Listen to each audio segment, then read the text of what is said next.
तो आज यहां पे देखेंगे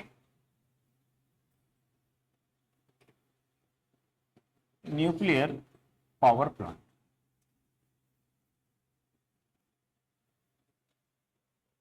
तो जो न्यूक्लियर पावर प्लांट किसको बोलते हैं? तो जिस पावर प्लांट में हम एटॉमिक एनर्जी को इलेक्ट्रिकल एनर्जी में कन्वर्ट करते हैं, तो वह पावर प्लांट जो एटॉमिक एनर्जी को इलेक्ट्रिकल एनर्जी में कन्वर्ट करता है, तो उस पावर प्लांट को क्या बोलेंगे? हम न्यूक्लियर पावर प्लांट बोलेंगे। ठीक, तो ये जो पावर प्लांट है एटॉमिक एनर्जी को इलेक्ट्रिकल एनर्जी में कन्वर्ट करता है। अब यहां पे जो एटॉमिक एनर्जी है ये हमको कहां से मिलेगी? तो इसके लिए हम क्या करते हैं, जो रेडियो एक्टिव मटेरियल होते हैं,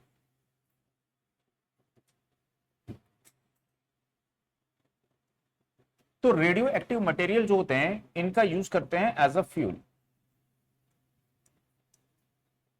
तो इसमें फ्यूल के रूप में हम किसका यूज करेंगे? यहां पे रेडियो एक्टिव मटेरियल का यूज करेंगे। तो जो रेडियो एक्टिव मटेरियल होते हैं, इन रेडियो एक्टिव मटेरियल में क्या होता है कि इनमें यहां पे इस प्रकार से जो इसके एटम्स होते हैं, इस एटम पे हम क्या करते हैं, यहाँ पे जो न्यूट्रॉन होते हैं इस न्यूट्रॉन की बम्बारिंग कराते हैं। तो यहाँ पे न्यूट्रॉन की बम्बारिंग कराएंगे। तो जब न्यूट्रॉन की बम्बारिंग कराएंगे तो इसका जो न्यूक्लियस है, इसका जो नाभिक है, वो न्यूक्लियस क्या होगा? डिवाइड होगा। तो जब ये न्यूक्लियस डिवाइड होगा तो यहां पे हम देखेंगे टू डिफरेंट सब्सटेंस बन जाएंगे, दो अलग पदार्थ बन जाएंगे। इसका न्यूक्लियस जब डिवाइड होगा तो दो अलग सब्सटेंस बन जाएंगे, दो अलग पदार्थ बन जाएंगे। और इसके साथ ही यहां पे जो न्यूट्रॉन है ये न्यूट्रॉन रिलीज होंगे। तो एक न्यूट्रॉन कोलाइड किया, टकराया नाभिक से, उसको डिवाइड कर दिया, इससे 3 न्यूट्रॉन यहां पे रिलीज हुए। ये 3 न्यूट्रॉन्स क्या करेंगे? अदर 3 एटम्स के न्यूक्लियस से जाके कोलाइड करेंगे, इसको ब्रेक करेंगे। तो यहां पे अगेन फिर 3 न्यूट्रॉन्स प्रोड्यूस होंगे, यहां पे इससे 3 न्यूट्रॉन्स प्रोड्यूस करेंगे। तो ये अब क्या करेंगे? अदर 3 एंड 3, तो 9 एटम्स के न्यूक्लियस को क्या करेंगे? डिवाइड करेंगे। तो इस तरह से एक न्यूक्लियस के डिवीजन होने पे ये जो रिएक्शन है, ये रिएक्शन क्या होता है? चेन के समान बढ़ते जाता है। तो इसको हम क्या बोलते हैं? यहाँ पे चेन रिएक्शन बोलते हैं। तो ये चेन रिएक्शन होता है। और इस समय जब इसका न्यूक्लियस डिवाइड होता है तो यहां पे जो एनर्जी है वो एनर्जी रिलीज होती है। तो ये जो न्यूक्लियस है 2 पार्ट में डिवाइड होगा, तो जो दो अलग पदार्थ, 2 डिफरेंट सब्सटेंस यहाँ पे क्रिएट होंगे, और उसके साथ में 3 न्यूट्रॉन्स, एंड 3 न्यूट्रॉन्स के साथ में क्या होगा? हीट एनर्जी प्रोड्यूस्ड होगी। और उस एनर्जी का यूज हम काय के लिए करते हैं? तो वाटर को हीट करके स्टीम के जनरेशन के लिए। तो जो थर्मल पावर प्लांट में कोल वर्क कर रहा था, कोल क्या वर्क कर रहा था वहां पे? वाटर को हीट करके स्टीम जनरेशन करने में। तो वही वर्क न्यूक्लियर पावर प्लांट में कौन करता है? यहाँ पे रेडियो एक्टिव मटेरियल करते हैं। ठीक है, तो यहाँ पे ये जो प्रोसेस है इसमें न्यूक्लियस को हम क्या कर रहे हैं? डिवाइड कर रहे हैं। तो इसको क्या बोलते हैं? न्यूक्लियस फिजन इसको बोलते हैं। तो इसको यहाँ पे न्यूक्लियस फिजन इसको बोलते हैं। तो जो न्यूक्लियर पावर प्लांट है वो न्यूक्लियस फिजन के प्रिंसिपल पे वर्क करता है। एक न्यूक्लियस होता है फ्यूजन। तो जो फ्यूजन है ये फ्यूजन किसमें होता है? तो जो हाइड्रोजन बम बन रहे हैं, ठीक है, जो हाइड्रोजन बम है उसमें न्यूक्लियस फिजन होता है। ठीक, जो परमाणु बम बोलते हैं ना, एटॉमिक बम, तो उसमें क्या होता है? फिजन होता है। और जो हमारा सन है उस सन में भी क्या होता है? यहाँ पे फ्यूजन होता है। तो फ्यूजन में जो हीट प्रोड्यूस्ड होती है, इस हीट का जो अमाउंट होता है वो फ्यूजन के रिस्पेक्ट में क्या होता है? ज्यादा होता है। तो फ्यूजन में हीट ज्यादा प्रोड्यूस होती है, किससे? फिजन से। लेकिन फ्यूजन को स्टार्ट करना क्या होता है? डिफिकल्ट होता है। ठीक है, फिजन को स्टार्ट करना क्या होता है? इजी होता है। तो यहां पे जो रेडियो एक्टिव मटेरियल हैं, ये रेडियो एक्टिव मटेरियल कौन कौन से होते हैं जिनको हम यहाँ पे यूज करते हैं? तो जैसे होता है यूरेनियम, तो यूरेनियम का यहाँ पे यूज करते हैं। प्लूटोनियम होता है, ठीक है, उसका यूज करेंगे। थोरियम है, उसका यूज करेंगे। लेकिन ज्यादातर जो यूज किया जाता है वो किसका करते हैं? यूरेनियम का ज्यादा यूज करते हैं। अब जो यूरेनियम होता है, ये यूरेनियम एक होता है नेचुरल यूरेनियम,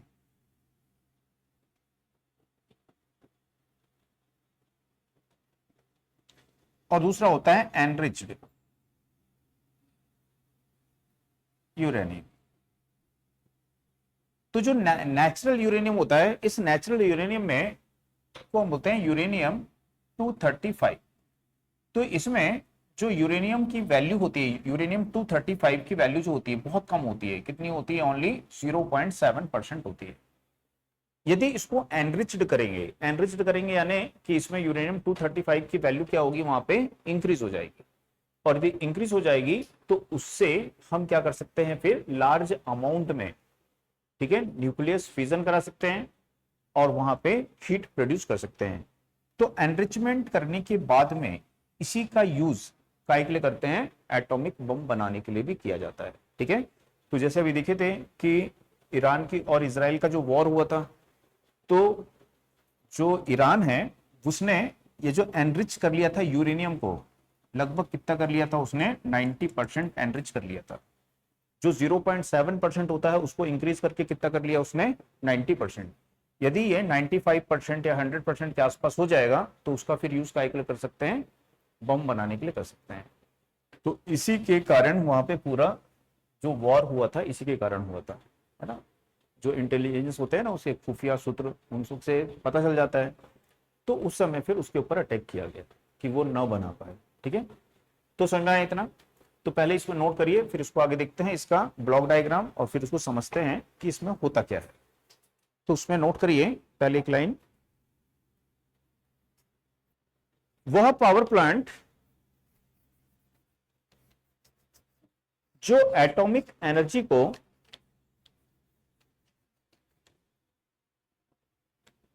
इलेक्ट्रिकल एनर्जी में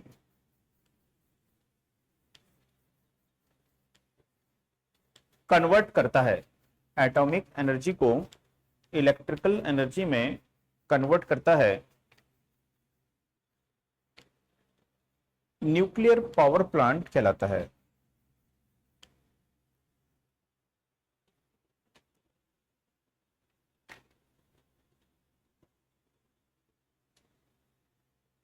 नेक्स्ट, इसमें फ्यूल के रूप में, इसमें फ्यूल के रूप में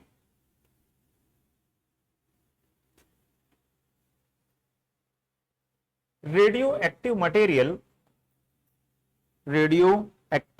मटेरियल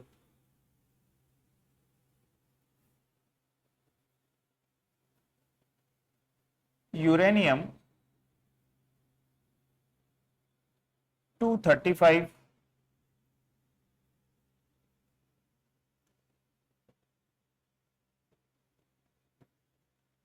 प्लूटोनियम, अच्छा यूरेनियम 235 भी होता है, इसके अलावा और भी यूरेनियम होते हैं, जैसे कि यूरेनियम है 238 है, यूरेनियम है 232 है, तो ये सब यूरेनियम है। ठीक है, यूरेनियम, प्लूटोनियम,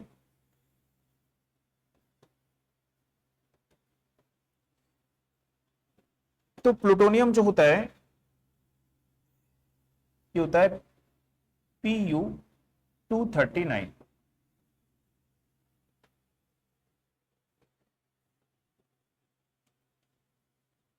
इसके अलावा थोरियम होता है,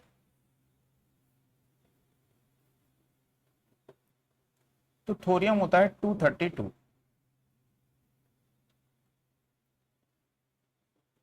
थोरियम होता है 232 आदि का यूज करते हैं।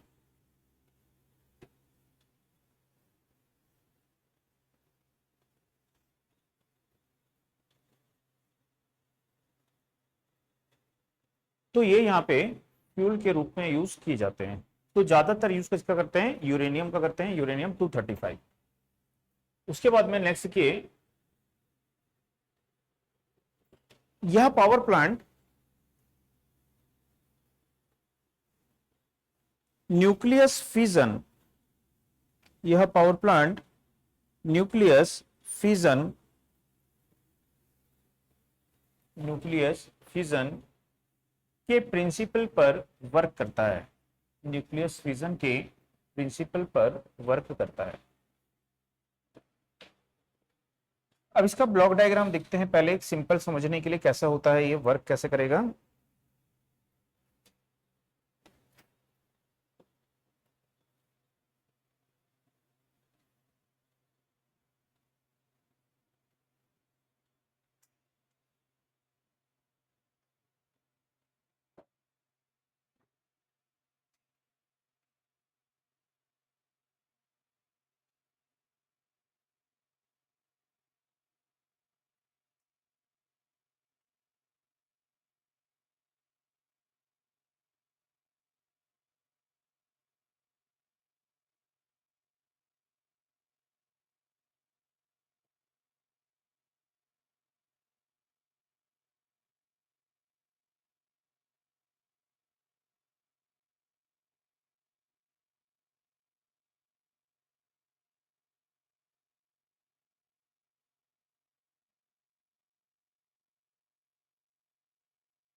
उफ,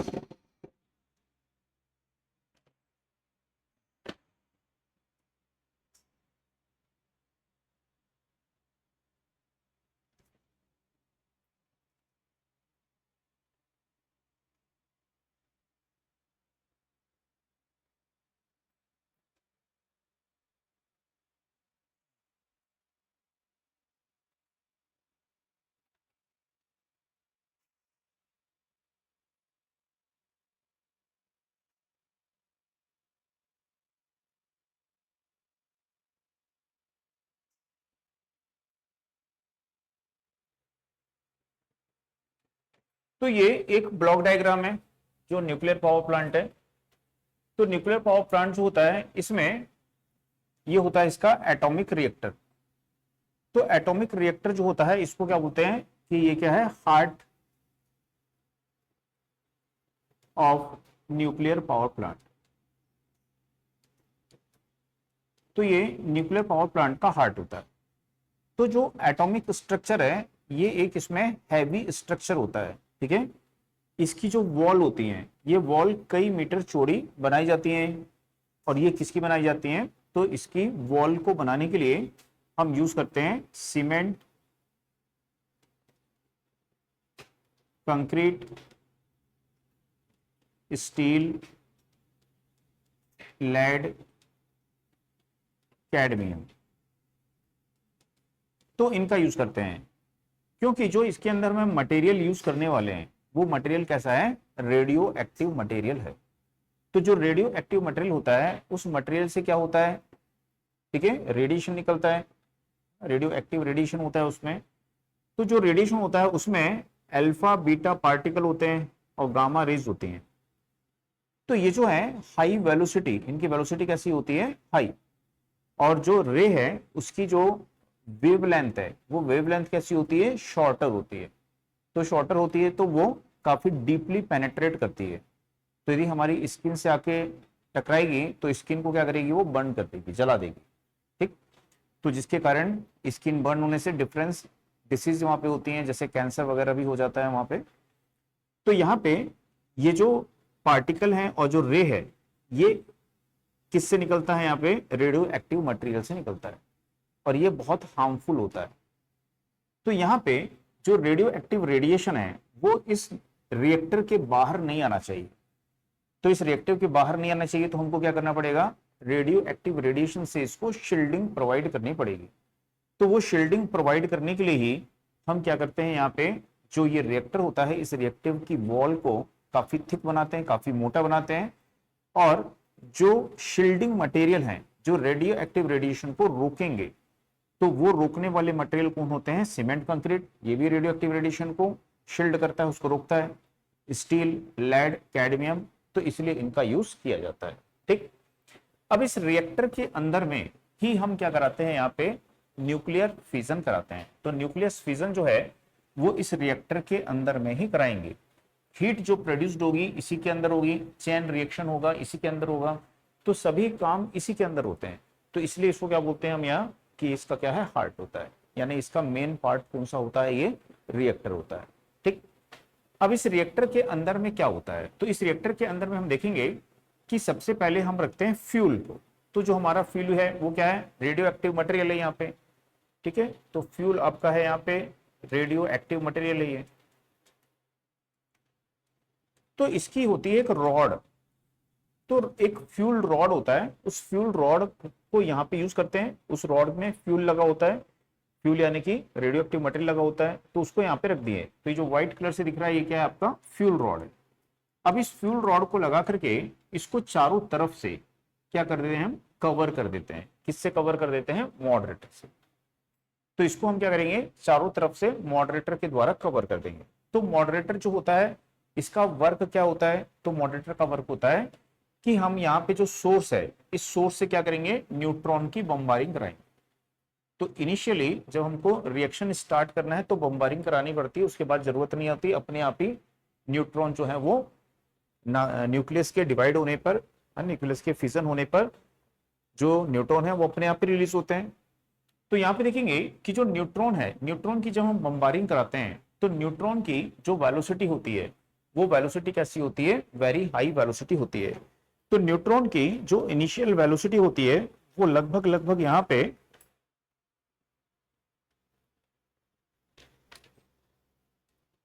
होती है 1.5 इंटू 10⁻7। तो न्यूट्रॉन की वेलोसिटी है 1.5 इंटू 10⁻7 मीटर पर सेकेंड। तो ये हाई वेलोसिटी से जो न्यूट्रॉन है, ये न्यूट्रॉन किसकी तरफ जाएंगे, यहां पे रेडियो एक्टिव मटेरियल यानी फ्यूल रॉड की तरफ जाएंगे और उसके न्यूक्लियस से जाके कोलाइड करेंगे। तो इनको हम क्या बोलते हैं यहां पे कि ये क्या है, फास्ट न्यूट्रॉन है। तो ये जो फास्ट न्यूट्रॉन है, इसको यदि जो न्यूक्लियस है, ये न्यूक्लियस से जाके कोलाइड करेंगे फास्ट न्यूट्रॉन, तो ये न्यूक्लियस डिवाइड नहीं होगा, वो इस न्यूट्रॉन को क्या करेगा, एब्सॉर्ब कर लेगा। बात समझ आ गया। तो यदि फास्ट न्यूट्रॉन का यूज करेंगे तो न्यूक्लियस डिवाइड नहीं होगा और वो इस न्यूट्रॉन को क्या करेगा, एब्सॉर्ब कर लेगा। तो न्यूक्लियस फिजन का प्रोसेस स्टार्ट नहीं होगा। तो इसके लिए हमको क्या करना है कि जो फास्ट न्यूट्रॉन है, इन न्यूट्रॉन को हमको स्लो करना है, यानी कि इसकी वेलोसिटी को हमको रिड्यूस करना है। तो इसकी वेलोसिटी को रिड्यूस कितना कर लेते हैं यहाँ पे, तो लगभग 2.2 इंटू 10⁻³ मीटर पर सेकेंड। तो इतना इसकी स्पीड को क्या करते हैं हम यहाँ पे डिक्रीज कर देते हैं। तो ये स्पीड जो डिक्रीज करता है, ये करने का फंक्शन कौन करता है, यहाँ पे मॉडरेटर करता है। ठीक है। तो मॉडरेटर का फंक्शन क्या होता है, तो मॉडरेटर का फंक्शन होता है कि जो न्यूट्रॉन है, फास्ट न्यूट्रॉन, उनकी वेलोसिटी बहुत ज्यादा है और उनकी वेलोसिटी को डिक्रीज करने के लिए, रिड्यूस करने के लिए ही किसका यूज करते हैं, मॉडरेटर का यूज करते हैं। ठीक। तो मॉडरेटर न्यूट्रॉन की स्पीड को कर दिया स्लो। अब ये जो स्लो न्यूट्रॉन होते हैं, इन न्यूट्रॉन को क्या बोला जाता है, थर्मल न्यूट्रॉन। तो स्लो न्यूट्रॉन को ही क्या बोलते हैं, थर्मल न्यूट्रॉन बोलते हैं। अब ये स्लो न्यूट्रॉन जब इस न्यूक्लियस से जाके कोलाइड करेंगे तो ये न्यूक्लियस अब उसको एब्सॉर्ब नहीं करेगा। अब ये क्या होगा, वहां पे डिवाइड हो जाएगा। तो जब डिवाइड होगा तो न्यूक्लियस फिजन स्टार्ट हो जाएगा वहां पे। ठीक। तो इसीलिए मॉडरेटर जो है इसका यूज किया जाता है। तो मॉडरेटर का यूज क्यों करते हैं, न्यूट्रॉन की वेलोसिटी को रिड्यूस करने के लिए। तो जब यहां से न्यूट्रॉन जाएगा तो उसके बीच में एक दीवार के रूप में कौन आ जाएगा, यहाँ पे मॉडरेटर। क्योंकि क्या करते हैं कि जो यहाँ पे हमारा फ्यूल है उसको चारों तरफ से कवर कर देते हैं, चारों तरफ से ढक देते हैं। किससे, मॉडरेटर से। तो मॉडरेटर से ढका हुआ है। अब जैसे ही न्यूट्रॉन जाएगा तो सबसे पहले वो मॉडरेटर से टकराएगा। मॉडरेटर से टकराएगा तो उसकी वेलोसिटी क्या होगी, वहां पे डिक्रीज हो जाएगी और फिर रिड्यूस्ड वेलोसिटी से जाके वो इसके न्यूक्लियस से टकराएगा, रेडियो एक्टिव मटेरियल के। ठीक है। तो ये याद रखना है कि मॉडरेटर का यूज हम काय के लिए करते हैं, तो न्यूट्रॉन की वेलोसिटी को रिड्यूस करने के लिए करते हैं। जो फास्ट न्यूट्रॉन है वो न्यूक्लियस को डिवाइड नहीं कर पाते हैं, न्यूक्लियस उसको एब्जॉर्ब कर लेता है। तो न्यूक्लियस को डिवाइड करने के लिए हमको थर्मल या स्लो न्यूट्रॉन का यूज करना पड़ता है। ठीक। अब यहां पर न्यू मॉडरेटर के रूप में हम किस मटेरियल का यूज करेंगे, तो मॉडरेटर के रूप में हम यूज करते हैं लो एटॉमिक मास मटेरियल। तो ऐसा मटेरियल जिसका जो परमाणु द्रव्यमान होता है, यानी कि उसका जो एटॉमिक मास होता है वो कैसा होना चाहिए, लो होना चाहिए। ठीक। तो इसके लिए हम यूज करते हैं यहां पे ग्रेफाइट होता है। ठीक। D2O यानी होता है हैवी वाटर, इसी का ज्यादातर यूज किया जाता है, हैवी वाटर। ठीक। तो मॉडरेटर के रूप में ग्रेफाइट का यूज करोगे, D2O हैवी वाटर का यूज करोगे, बेरिलियम होता है।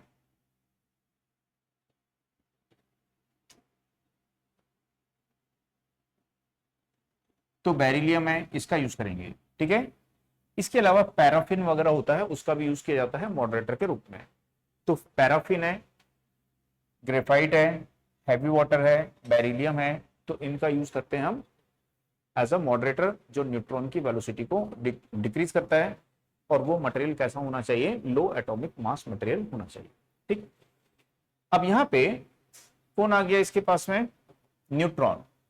अब न्यूट्रॉन आया और उस न्यूट्रॉन ने इसके न्यूक्लियस को क्या कर दिया, यहाँ पे डिवाइड कर दिया। तो जैसे कि मान लीजिए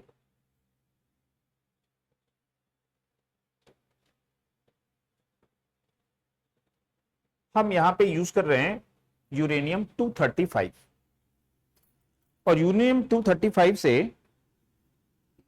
एक न्यूट्रॉन आया और वो कोलाइड किया। तो जैसे हम देखेंगे यहां पे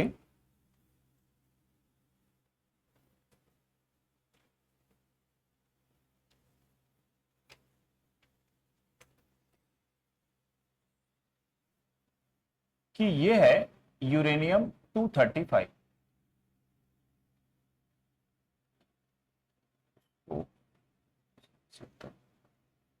तो ये यूरेनियम है 235, ठीक। तो ये इसका मास नंबर है, और इसमें जो प्रोटॉन है वो है 92। अब इसमें जो 1 न्यूट्रॉन है, ये 1 न्यूट्रॉन है यहाँ पे, ठीक। अब ये 1 न्यूट्रॉन इसके न्यूक्लियस को क्या करेगा, डिवाइड करेगा।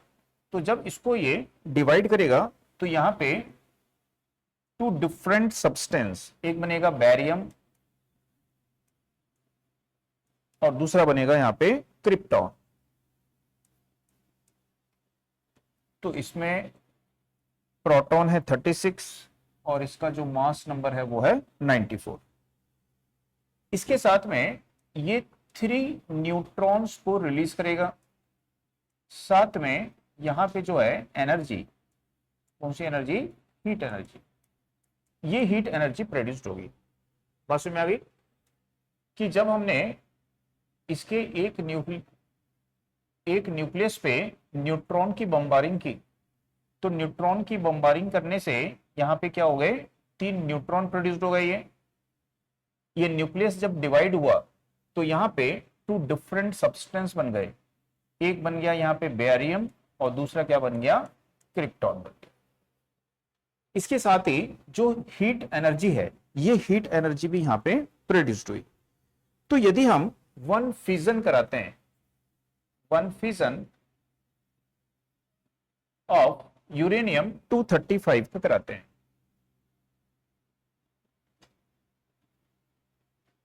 तो यहां पे जो एनर्जी रिलीज होती है वो एनर्जी लगभग होती है 200 मेगा इलेक्ट्रॉन वोल्ट एनर्जी। तो 1 इलेक्ट्रॉन वोल्ट किसके बराबर होता है, सबको पता है ना, इलेक्ट्रॉनिक्स में पढ़े हो कि जो 1 इलेक्ट्रॉन वोल्ट है ये किसके बराबर होता है, 1.602 इंटू 10⁻⁻19 जूल। तो इतने जूल के इक्वल होता है कौन, 1 इलेक्ट्रॉन वोल्ट, है ना। जूल किसकी यूनिट है, एनर्जी की। तो यदि 1 इलेक्ट्रॉन वोल्ट और मेगा यानी क्या हो गया, 10⁻6, तो यदि उससे मल्टीप्लाई करोगे तो इसमें से 6 माइनस कर दोगे, मतलब 6 इसमें ऐड कर दोगे, तो 6 ऐड करोगे तो कितना हो जाएगा, वो +6 करोगे तो 13 हो जाएगा। तो यहां पे देखेंगे कि जो एनर्जी है, ठीक है, वो एनर्जी को हम यदि कन्वर्ट करेंगे जूल में तो कितने जूल की एनर्जी होगी, तो इसकी वैल्यू को पुट कर दोगे तो उतने जूल की एनर्जी वहां पे प्रोड्यूस्ड हो जाएगी। तो यदि इसको हम जूल में कन्वर्ट करेंगे तो 200 मेगा इलेक्ट्रॉन वोल्ट लगभग हो जाएगा 200 इंटू 1.602 इंटू 10⁻⁻13 जूल। तो इतने जूल की एनर्जी जो है यहां पे प्रोड्यूस्ड होगी, और जूल को ही हम क्या बोलते हैं, वॉट सेकंड बोलते हैं। तो 1 जूल इज इक्वल टू क्या होता है, 1 वॉट सेकंड यहां पे होता है। तो यदि हमको यहां पे 1 वॉट प्रोड्यूस कराना है, ठीक है, तो यदि 1 वॉट प्रोड्यूस कराना है तो हमको लगभग 3.1 इंटू 10⁻10 फिजन पर सेकंड करना पड़ता है। तो पर सेकंड इतना फिजन होगा तो वहां पे क्या होगा, 1 वॉट की एनर्जी प्रोड्यूस होगी। बात समझ में आ गई। तो 1 वॉट की इलेक्ट्रिकल एनर्जी यदि प्रोड्यूस करनी है या 1 वॉट की एनर्जी प्रोड्यूस करनी है तो उसके लिए आपको पर सेकंड कितने फिजन यहाँ पे कराने पड़ेंगे। तो 3.1 इंटू 10⁻10 फिजन आपको पर सेकंड यहाँ पे कराने पड़ेंगे। समझ में आया। तो 1 फिजन में यदि पूछेगा कि यूरेनियम 235 में 1 फिजन में कितनी एनर्जी रिलीज होती है, तो 200 मेगा इलेक्ट्रॉन वोल्ट की एनर्जी यहाँ पे रिलीज होती है। ठीक, अब यहाँ पे देखेंगे कि हम इस न्यूक्लियर पावर प्लांट को क्यों यूज कर रहे हैं, जबकि इसमें रिस्क बहुत होता है ना। मेन रिस्क क्या है इसमें, रेडिएशन का डेंजर है ये, जो ह्यूमन बींग्स के लिए बहुत ज्यादा हार्मफुल है। फिर इस पावर प्लांट को हम क्यों यूज कर रहे हैं, तो हमको क्या चाहिए, एनर्जी का अल्टरनेट चाहिए, कि जो कोल है उसको हम एक लिमिट तक ही यूज कर पाएंगे, एक समय आएगा कि पूरे अर्थ पे कोल जो है वो खत्म हो जाएगा, तो सोर्स ऑफ एनर्जी हमारे पास नहीं रहेगा, तो इसलिए हम उसका अल्टरनेट देखते हैं। तो इसलिए हम क्या देखते हैं यहाँ पे, जो एटॉमिक एनर्जी है इसको हम यूज कर सकते हैं। ठीक है, तो हम देखते हैं कि जो हाई ग्रेड जो फ्यूल यहां पे होता है, कौन सा फ्यूल, रेडियो एक्टिव फ्यूल जो है, एटॉमिक फ्यूल जो है, ठीक है, वो कितने कोल के इक्वल एनर्जी प्रोड्यूस करता है। तो यदि हम देखते हैं यहां पे कि जो 1 किलोग्राम यूरेनियम है, 1 किलोग्राम जो यूरेनियम है,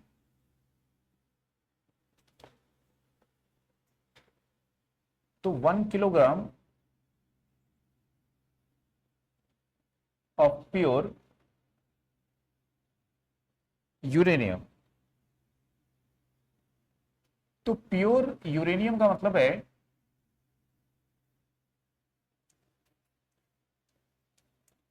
तो प्योर यूरेनियम का मतलब है कि इसमें जो एटम्स होते हैं वो लगभग एटम्स कितने होते हैं, 25.64 इंटू 10⁻23 एटम्स, इतने एटम्स यहां पे होते हैं। ठीक है, तो यदि इसका हम फिजन करेंगे, तो इसको फिजन करेंगे तो ये 3 इंटू 10⁻6 किलोग्राम ऑफ कोल के इक्वल हीट प्रोड्यूस करेगा। बात समझ आ गई। तो यहां पे 1 किलोग्राम यूरेनियम जो है, कौन सा यूरेनियम है, ये प्योर यूरेनियम है, यूरेनियम 235 है, जिसमें एटम्स कितने हैं, यहाँ पे इतने एटम्स हैं। तो यदि इसको हम यूज करेंगे एनर्जी के लिए, इसका फिजन कराएंगे, तो ये कितनी एनर्जी प्रोड्यूस करेगा, जितनी energy 3 into 10⁻6 kilogram of coal generate करता है। या इसी को यदि हम टन में बोलेंगे तो 3000 टन ऑफ कोल। ठीक है, तो 3000 टन जो कोल है वो जितनी एनर्जी प्रोड्यूस करेगा, उतनी ही एनर्जी कौन प्रोड्यूस करता है, 1 किलोग्राम यूरेनियम प्रोड्यूस करता है। तो 3000 टन कोल को कैरी करना, ट्रांसपोर्ट करना, और 1 किलोग्राम यूरेनियम को ट्रांसपोर्ट करना, तो किसमें ट्रांसपोर्ट करना इजी हो जाएगा, तो ट्रांसपोर्टेशन कॉस्ट क्या हो जाएगी, यहाँ पे बहुत कम हो जाएगी। ठीक है, तो ये एक बहुत बड़ी इसकी एडवांटेज होगी कि इसमें ट्रांसपोर्टेशन कॉस्ट की वैल्यू क्या होती है, यहाँ पे बहुत कम होती है। ठीक है, अब यहां पे हमने न्यूक्लियस फिजन तो स्टार्ट कर दिया। अब न्यूक्लियस फिजन जब स्टार्ट हो गया, तो हमने देखा है कि ये जो चेन रिएक्शन ये कंटिन्यू बढ़ते जाएगा, 3 न्यूट्रॉन प्रोड्यूस हुए ना। अब इस सोर्स की जरूरत नहीं है हमको, इस सोर्स की जरूरत नहीं है। अब ये जो न्यूट्रॉन है यही हाई वेलोसिटी से अदर 3 न्यूक्लियस से जाके क्या करेंगे, यहाँ पे कॉलिजन करेंगे। तो यही क्या करने वाले हैं, अब 3 न्यूक्लियस से फिर 9 हो जाएंगे, फिर 9 न्यूक्लियस से फिर मल्टीप्लाई होते जाएंगे। तो इस तरह से हम देखेंगे कि ये चेन रिएक्शन बढ़ते जाएगा, और इसके अंदर में जो हीट है वो हीट क्या होती जाएगी, इंक्रीज होती जाएगी। तो इस चेन रिएक्शन को हमको क्या करना पड़ेगा, कंट्रोल करना पड़ेगा। तो उसको कंट्रोल करने के लिए ही किसका यूज करते हैं, कंट्रोल रॉड का यूज करते हैं। तो कंट्रोल रॉड का क्या यूज होता है, तो कंट्रोल रॉड का यूज होता है कि वो इस रिएक्टर के अंदर जो रेट ऑफ न्यूक्लियस फिजन होता है, यानी कि न्यूक्लियस फिजन की जो दर होती है उसको कंट्रोल करता है। ठीक है, तो इसके लिए कंट्रोल रॉड का यूज करते हैं। अब ये जो रॉड होगा, जब इसको हम नीचे लेके आते हैं, ठीक है, तो ये क्या करता है कि यहाँ पे इसके सराउंडिंग्स में जो न्यूट्रॉन है, उन न्यूट्रॉन को ये एब्सॉर्ब कर लेगा। ठीक है, ऊपर लेके गए तो फिर यहाँ पे अब रॉड नहीं है, तो वो न्यूट्रॉन को एब्सॉर्ब नहीं करेगा, फिर न्यूट्रॉन बढ़ते जाएंगे, चेन रिएक्शन बढ़ते जाएगा अपने आप। फिर यदि कंट्रोल करना है तो नीचे लेके आएंगे, फिर न्यूट्रॉन को एब्जॉर्ब कर लेगा, तो न्यूट्रॉन की संख्या कम हो जाएगी, तो न्यूक्लियस का फिजन भी कम हो जाएगा वहां पे। तो हमको कंट्रोल रॉड में ऐसे मटेरियल का यूज करना है जो न्यूट्रॉन को एब्जॉर्ब कर सके। तो वो मटेरियल यहां पे हम यूज करते हैं, बोरॉन होता है, कैडमियम होता है, या फिर हाफनियम होता है। तो इनका यूज किया जाता है एज अ कंट्रोल रॉड। तो इन मटेरियल का यूज करते हैं कंट्रोल रॉड के रूप में। तो इनमें न्यूट्रॉन को एब्जॉर्ब करने की प्रॉपर्टी होती है। ठीक, अब हीट तो यहां प्रोड्यूस्ड हो गई है, ठीक है। अब रिएक्टर को तो खुला नहीं रख सकते क्योंकि यहां से रेडिएशन निकलेगा। तो हम क्या करते हैं, इसके अंदर इस तरह से एक पाइप लगा देते हैं। तो ये एक पाइप है, और इस पाइप के अंदर में, तो ये पाइप हो गया आपका, इस पाइप के अंदर में हम क्या करते हैं, एक मटेरियल को फिल कर देते हैं। उस मटेरियल को नाम दिया गया कूलेंट। यहां पे लगा देते हैं एक पंप, और ये पंप जो है वो क्या करता है, इस कूलेंट को इस पाइप में सर्कुलेट करता है। जब कूलेंट इस सेक्शन में आता है तो यहां की हीट को एब्जॉर्ब कर लेता है। जब कूलेंट सर्कुलेट होकर यहां पे आता है तो जो हीट एक्सचेंजर टैंक यानी वाटर टैंक है ये, इस वाटर को हीट ट्रांसफर कर देता है। ठीक है, तो कूलेंट सर्कुलेट करता रहता है स्लोली। यहां पे आया तो हीट को एब्जॉर्ब किया, इधर आया तो हीट को क्या कर दिया, वाटर को दे दिया, ट्रांसफर कर दिया। अब वाटर को ट्रांसफर करेगा तो क्या होगा, स्टीम का जनरेशन होगा। अब स्टीम का जनरेशन होगा तो बाकी प्रोसेस सेम स्टीम टरबाइन के समान है, उसको आगे देखते हैं। तो यहां पे देखेंगे जो कूलेंट होता है, इस कूलेंट के रूप में हम किस मटेरियल का यूज करते हैं। तो कूलेंट के रूप में डिफरेंट मटेरियल का यूज कर सकते हैं। तो वाटर का यूज कर सकते हैं, ठीक है, प्रेशराइज वाटर होता है, ऑर्डिनरी वाटर होता है, या फिर D2O होता है, हैवी वाटर होता है। तो ज्यादातर किसका यूज किया जाता है, D2O हैवी वाटर का यूज करते हैं। तो हैवी वाटर को हम दो तरह से यूज कर सकते हैं, मॉडरेटर के रूप में भी यूज कर सकते हैं और कूलेंट के रूप में भी यूज कर सकते हैं। तो हैवी वाटर का ही यूज यहाँ पे भी करेंगे कूलेंट के रूप में। इसके अलावा डिफरेंट टाइप्स की जो गैसेस होते हैं उनका यूज कर सकते हैं, जैसे हाइड्रोजन है, हीलियम है, कार्बन डाइऑक्साइड है ना, तो उन गैसेस का भी यूज कर सकते हैं। या फिर मेटल्स का यूज कर सकते हैं, मेटल यानी लिक्विड मेटल, मोल्टन मेटल। तो जैसे कि सोडियम मेटल है, ठीक है, लिथियम मेटल है, पोटेशियम है, तो उनका यहाँ पे यूज किया जाता है लिक्विड मेटल के रूप में। तो वो क्या करेंगे, यहाँ पे सर्कुलेट होंगे और हीट को ट्रांसफर करेंगे, ठीक है, लिक्विड मेटल यूज करेंगे। अब स्टीम का जनरेशन हुआ तो उससे हम क्या करेंगे, स्टीम टरबाइन को ड्राइव करेंगे। अभी जो स्टीम टरबाइन है, तो यहाँ पे जो स्टीम होती है, इस स्टीम को यदि देखें तो ये कैसी होती है, low pressure and low temperature. तो जैसे हमने थर्मल पावर प्लांट में देखा था कि थर्मल पावर प्लांट में जो स्टीम होती है वो कैसी होती है, हाई प्रेशर की स्टीम होती है, हाई टेम्परेचर की स्टीम होती है। वहां पे हम क्या करते हैं, सुपर हीटर का यूज करते हैं जो स्टीम के टेम्परेचर को इंक्रीज करता है। लेकिन यहाँ पे कोई सुपर हीटर नहीं है, जो हीट रिएक्टर से हीट एक्सचेंजर टैंक तक आ रही है वही स्टीम को जनरेट कर रही है, ठीक है। तो अलग से हम स्टीम को सुपर हीट नहीं कर पा रहे हैं, तो इसलिए यहाँ पे स्टीम का प्रेशर और टेम्परेचर क्या होता है, कम। तो हमें पता है कि यदि स्टीम टरबाइन है तो उसके एग्जॉस्ट पे क्या करना पड़ेगा, आपको स्टीम को कंडेंस करना पड़ेगा। तो उसके लिए क्या यूज करेंगे हम यहाँ पे, कंडेंसर। कंडेंसर के वाटर को कूल करने के लिए किसका यूज करोगे, कूलिंग टावर का यूज करोगे। बाकी सब सेम है, ठीक है। अब ये अल्टरनेटर है, टरबाइन रोटेट करेगी तो अल्टरनेटर को ड्राइव करेगी। अब यदि यहाँ पे वाटर कम हो जाएगा तो फिर आपको क्या चाहिए, वाटर चाहिए। तो आप फीड वाटर पंप यहाँ से लगा सकते हो एक, ये कुछ वाटर इसमें यहाँ से मिल जाएगा आपको, कंडेंस होने से, स्टीम के कंडेंस होने से वाटर मिलेगा आपको, तो वो वाटर आपको मिल जाएगा। फिर यदि आपको और वाटर चाहिए तो आपको क्या करना पड़ेगा, वाटर ट्रीटमेंट प्लांट लगाना पड़ेगा, है ना। वाटर ट्रीटमेंट प्लांट आपको सब जगह लगाना है जहां पे आपको वाटर की रिक्वायरमेंट है, ठीक है। तो यहाँ पे भी आपको वाटर ट्रीटमेंट प्लांट लगाना पड़ेगा, वाटर को ट्रीट करके ही हमको कहाँ पे करना है उसको, हीट एक्सचेंजर टैंक में, या फिर आप कूलेंट में यूज कर रहे हो वाटर को, तो वो भी कैसा होना चाहिए, इम्प्योरिटी फ्री प्योर वाटर होना चाहिए। नहीं तो मेटालिक ट्यूब्स होती हैं, मेटालिक जो कंटेनर होता है वाटर हीट एक्सचेंजर टैंक में भी मेटालिक कंटेनर होगा, ट्यूब्स भी कैसी हैं, मेटालिक ट्यूब्स हैं, ठीक है। तो इन सब में हमको कैसा वाटर यूज करना है, प्योर वाटर का ही यूज करना है। इम्प्योरिटी रहेगी तो क्या करेगा, उसमें कोरोजन करेगा, उसकी लाइफ को रिड्यूस कर देगा। तो यहाँ पर भी हीट ट्रीटमेंट प्लांट का use, sorry water treatment plant का यूज करके हम प्योर वाटर का यूज करते हैं। समझ में आ गया। तो इस तरह से ये जो है जनरेशन यहाँ पे स्टार्ट करता है। तो बाकी प्रोसेस जो है वो स्टीम टरबाइन है। तो इसीलिए क्या होता था कि ओल्डर जो प्लांट थे, उन प्लांट की जो एफिशिएंसी होती थी न्यूक्लियर पावर प्लांट की, उनकी एफिशिएंसी कम होती थी।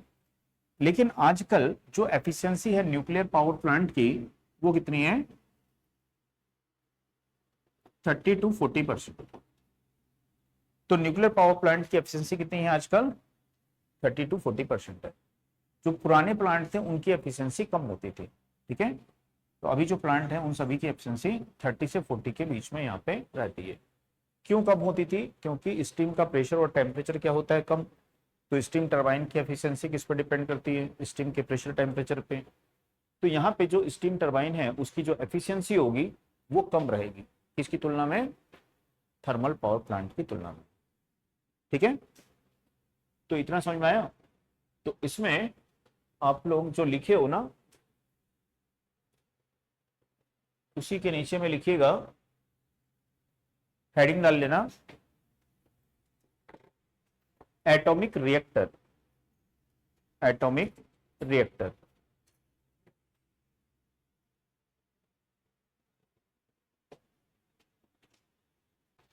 उसमें लिखिए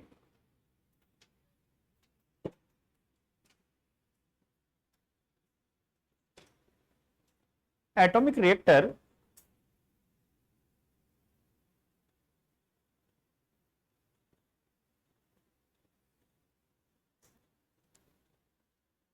एक हैवी स्ट्रक्चर होता है, एक हैवी स्ट्रक्चर होता है।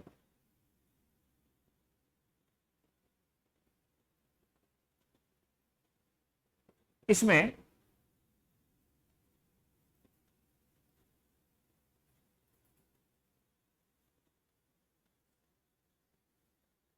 रेडियो एक्टिव मटेरियल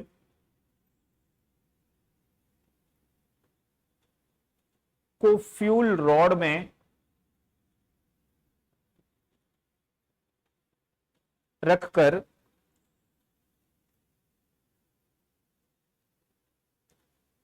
मॉडरेटर से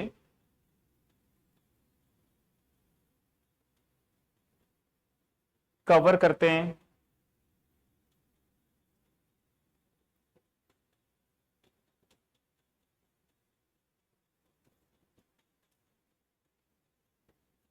source of neutron control rod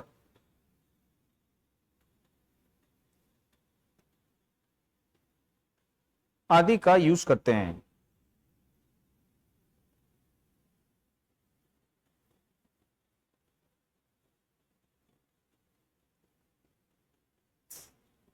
यह reactor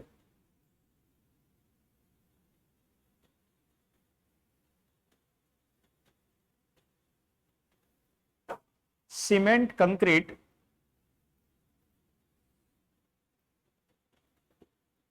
steel, lead, cement, concrete, steel, lead and cadmium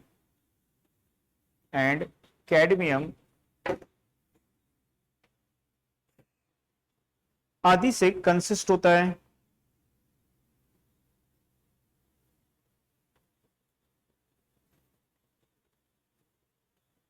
ये रेडियो एक्टिव रेडिएशन को शील्डिंग, ये रेडियो एक्टिव रेडिएशन को शील्डिंग प्रोवाइड करते हैं। ये रेडियो एक्टिव रेडिएशन को शील्डिंग प्रोवाइड करते हैं। रिएक्टर की वॉल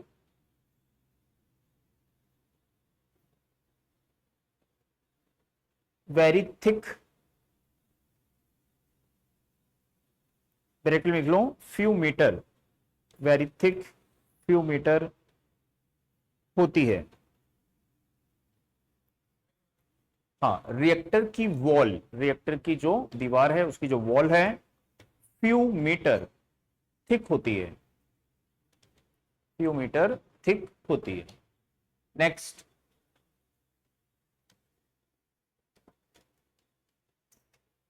रिएक्टर को हार्ट ऑफ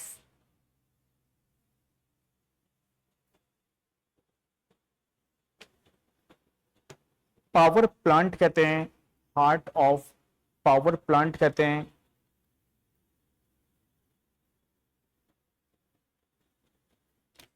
यह न्यूक्लियस फिजन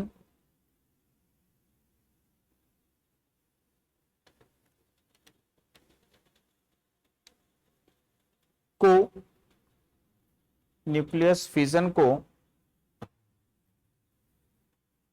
कंट्रोल मेंटेन,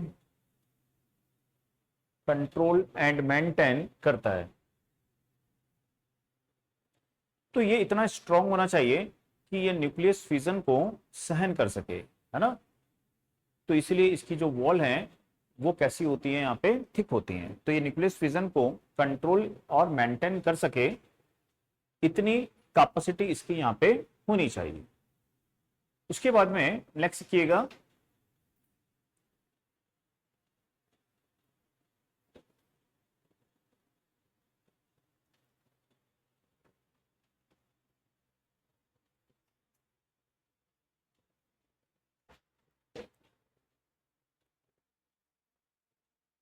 जब रेडियो एक्टिव मटेरियल पर, जब रेडियो एक्टिव मटेरियल पर न्यूट्रॉन की बम्बारिंग कराते हैं, न्यूट्रॉन की बम्बारिंग कराते हैं,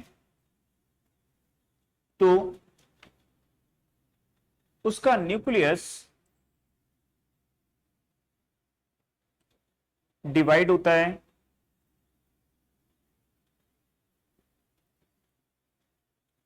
इससे, हाँ, उसका न्यूक्लियस डिवाइड होता है, इलेक्ट्रॉन की बम्बारिंग कराते हैं तो उसका न्यूक्लियस डिवाइड होता है। इससे टू डिफरेंट सब्सटेंस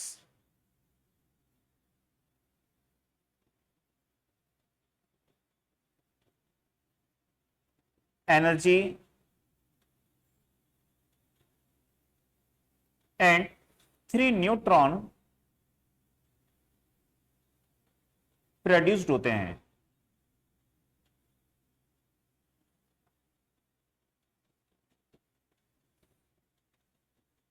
ये न्यूट्रॉन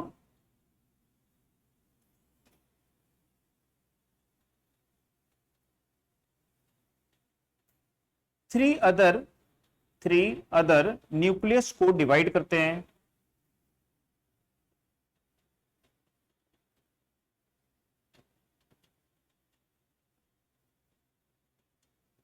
इस प्रकार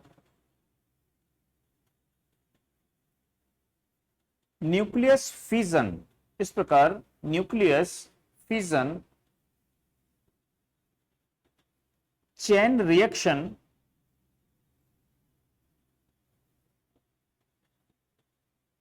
के फॉर्म में इंक्रीज होता है, चेन रिएक्शन के फॉर्म में इंक्रीज होता है। इससे प्रोड्यूस्ड हीट एनर्जी, इससे प्रोड्यूस्ड हीट एनर्जी, से प्रोड्यूस्ड हीट एनर्जी का यूज वाटर को हीट करके स्टीम जनरेशन के लिए करते हैं, वाटर को हीट करके स्टीम जनरेशन के लिए करते हैं।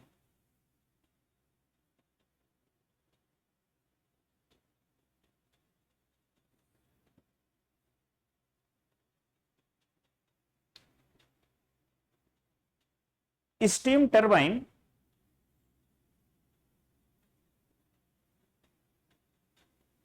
एंड अल्टरनेटर के द्वारा इलेक्ट्रिकल एनर्जी प्रोड्यूस करते हैं।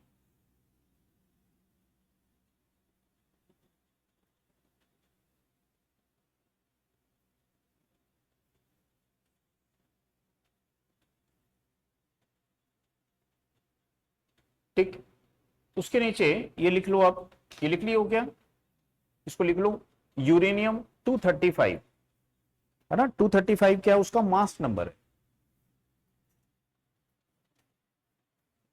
इसको क्या बोलते हैं, ये इसका मास नंबर है ये। तो मास नंबर जो होता है, प्रोटॉन और न्यूट्रॉन दोनों की संख्या का योगफल, दोनों के नंबर्स का सम होता है, उसको मास नंबर बोलते हैं। और ये जो है, ये प्रोटॉन होते हैं, नंबर ऑफ क्या होते हैं, प्रोटॉन। तो ये मास नंबर हो गया और ये नंबर ऑफ प्रोटॉन हो गए। तो यहां पे देखेंगे ये यूरेनियम 235 है, इसमें 1 न्यूट्रॉन का स्ट्राइक कर रहे हैं, बम्बारिंग करा रहे हैं। 2 different substance boron and krypton यहां पे बन रहे हैं। 3 न्यूट्रॉन रिलीज हो रहे हैं प्लस एनर्जी रिलीज हो रही है। और यहां पे इसको याद रखिए, 1 फिजन ऑफ यूरेनियम 235 करने पर कितनी एनर्जी रिलीज होती है, तो वो एनर्जी जो है 200 मेगा इलेक्ट्रॉन वोल्ट है। ठीक है, इसको क्या बोलोगे आप यहां पे, मेगा इलेक्ट्रॉन वोल्ट। तो इतनी एनर्जी यहां पे रिलीज होती है। अब उस एनर्जी को यदि हम जूल में कन्वर्ट करेंगे तो उसके लिए हमको ये याद रखना पड़ेगा कि 1 इलेक्ट्रॉन वोल्ट कितने जूल के इक्वल है। तो उसको हम जूल में कन्वर्ट कर लिए। और यहां पे जो 1 वॉट है, यदि हमको ये जनरेट करना है तो हमको कितने फिजन कराने पड़ेंगे पर सेकंड। ठीक, साथ में ये याद रखिए 1 किलोग्राम ऑफ प्योर यूरेनियम कितनी एनर्जी जनरेट करेगा, तो वो 3 इंटू 10⁶ किलोग्राम ऑफ कोल, या बोलेंगे 3000 टन ऑफ कोल के इक्वल होती है। ठीक है, ये सब क्वेश्चन भी आते हैं एग्जाम में।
ठीक है,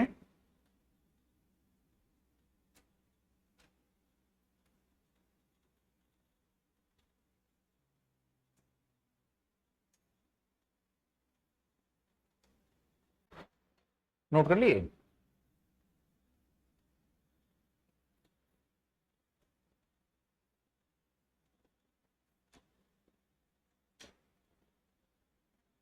इसके बाद में हेडिंग डालिए मॉडरेटर।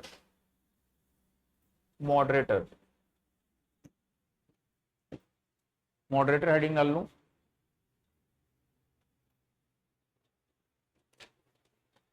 लिखिए मॉडरेटर में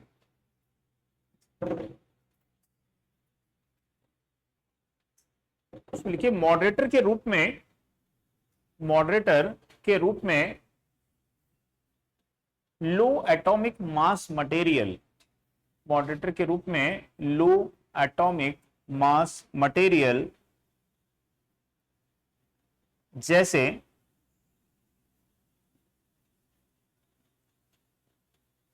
graphite,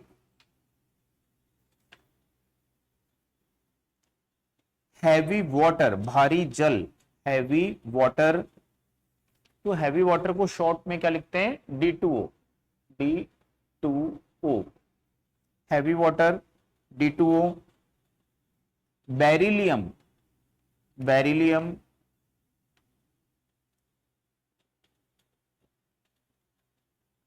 beryllium, paraffin, paraffin,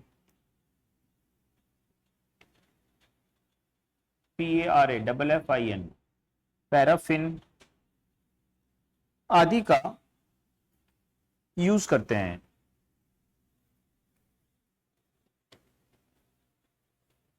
moderator, moderator atomic material को चारों तरफ से कवर्ड रखता है, चारों तरफ से कवर्ड रखता है।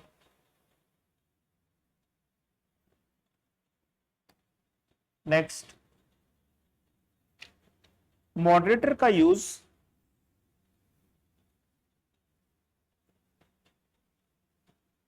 न्यूट्रॉन की वेलोसिटी को डिक्रीज करने के लिए करते हैं। मॉडरेटर का यूज न्यूट्रॉन की वेलोसिटी को डिक्रीज करने के लिए करते हैं। न्यूट्रॉन की वेलोसिटी को डिक्रीज करने के लिए करते हैं। नेक्स्ट,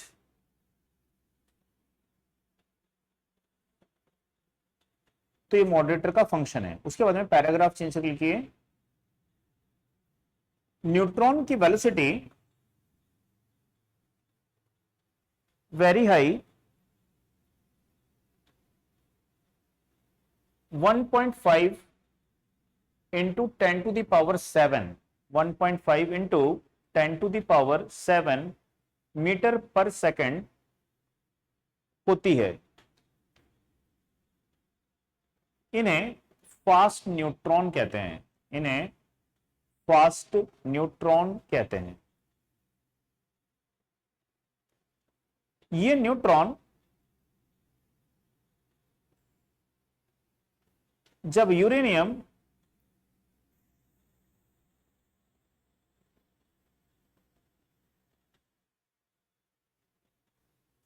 ये न्यूट्रॉन जब यूरेनियम के न्यूक्लियस से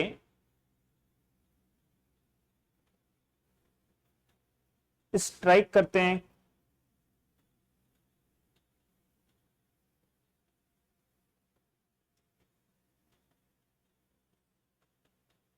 तो न्यूक्लियस न्यूट्रॉन को एब्जॉर्ब कर लेता है।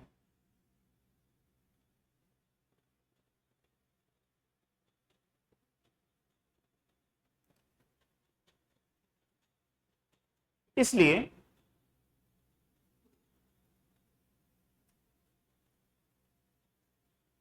न्यूट्रॉन की वेलोसिटी को मॉडरेटर द्वारा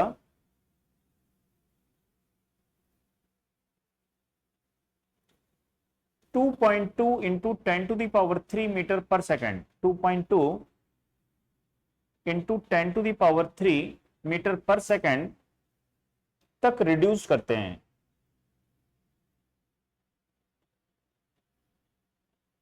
इन्हें स्लो या थर्मल न्यूट्रॉन कहते हैं।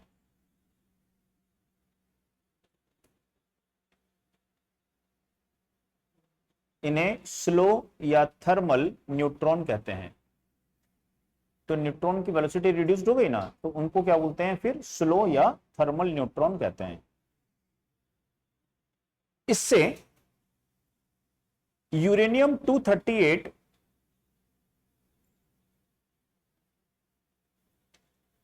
की एब्जॉर्ब करने की प्रॉपर्टी रिड्यूस्ड हो जाती है। इससे यूरेनियम 238 की एब्जॉर्ब करने की प्रॉपर्टी रिड्यूस्ड हो जाती है। ठीक, उसके बाद में हेडिंग डालिए कंट्रोल रॉड।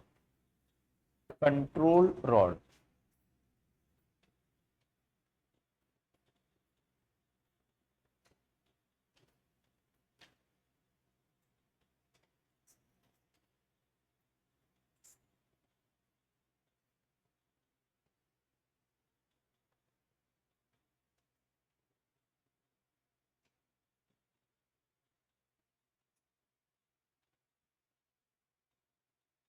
तो उसमें नोट करिएगा, उसमें लिखिएगा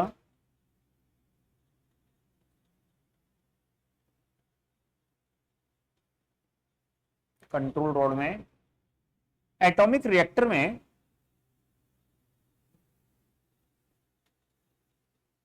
न्यूक्लियस फिजन के रेट को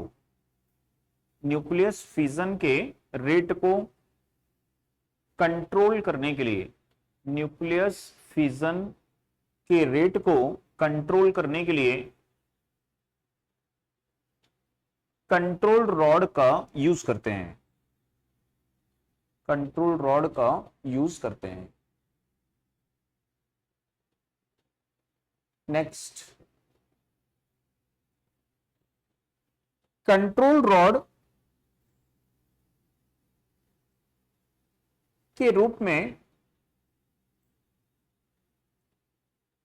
ऐसे मटेरियल का यूज करते हैं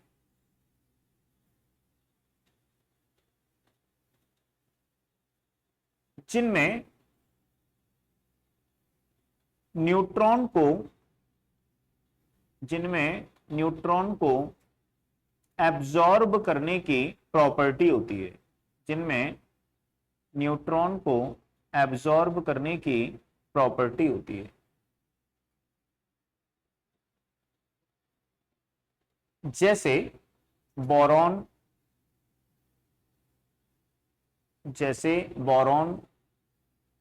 कैडमियम या हाफनियम। बोरॉन, कैडमियम या हाफनियम। उसके बाद में हेडिंग डालिए कूलेंट।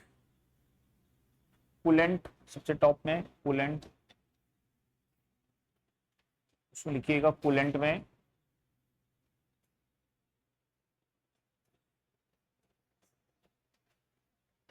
एटॉमिक रिएक्टर से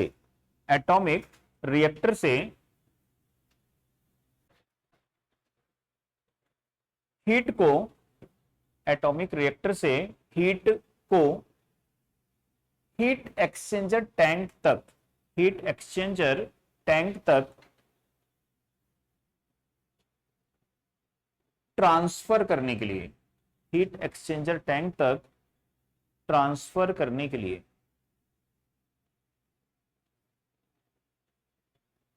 ठीक है। तो एटॉमिक रिएक्टर से हीट को हीट एक्सचेंजर टैंक तक ट्रांसफर करने के लिए कूलेंट का यूज करते हैं। कूलेंट का यूज करते हैं।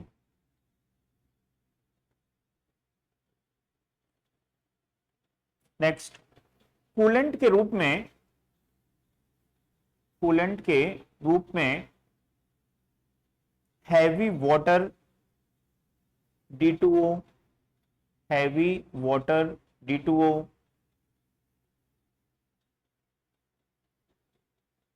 Comma helium hydrogen and carbon dioxide gas. Helium, hydrogen and carbon dioxide gas या molten sodium and lithium metal. Sodium and lithium metal आदि का यूज करते हैं, आदि का यूज करते हैं।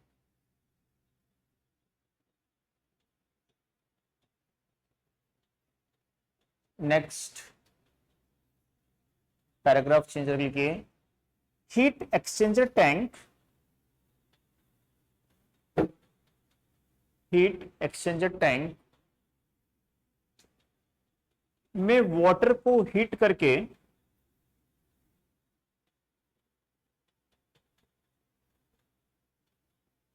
स्टीम का जनरेशन करते हैं।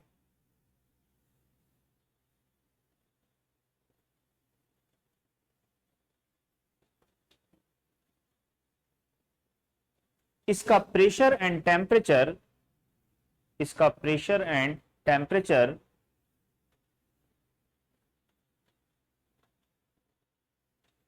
थर्मल पावर प्लांट से लेस होता है, थर्मल पावर प्लांट से लेस होता है। ठीक, बाकी तो पता है वो स्टीम क्या करेगी, टरबाइन को ड्राइव करेगी, और बाकी प्रोसेस कैसा है सेम। ठीक है, तो आगे लिख लीजिए उसमें एक लाइन, यह स्टीम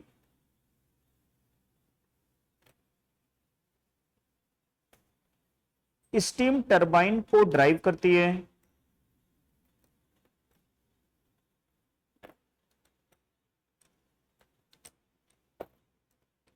स्टीम टरबाइन को ड्राइव करती है।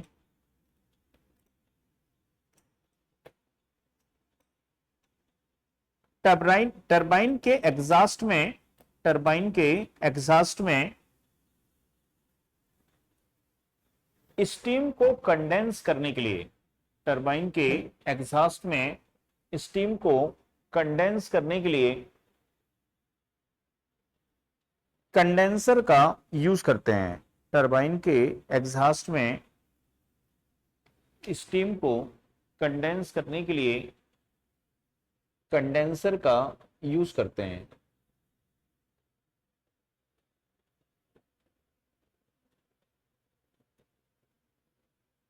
टरबाइन के एग्जॉस्ट में स्टीम को कंडेंस करने के लिए कंडेंसर का यूज करते हैं।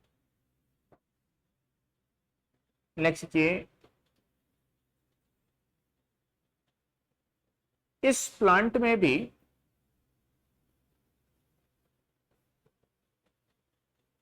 प्योर वाटर का यूज कोरोजन को रिड्यूस करने के लिए करते हैं, कोरोजन को रिड्यूस करने के लिए करते हैं।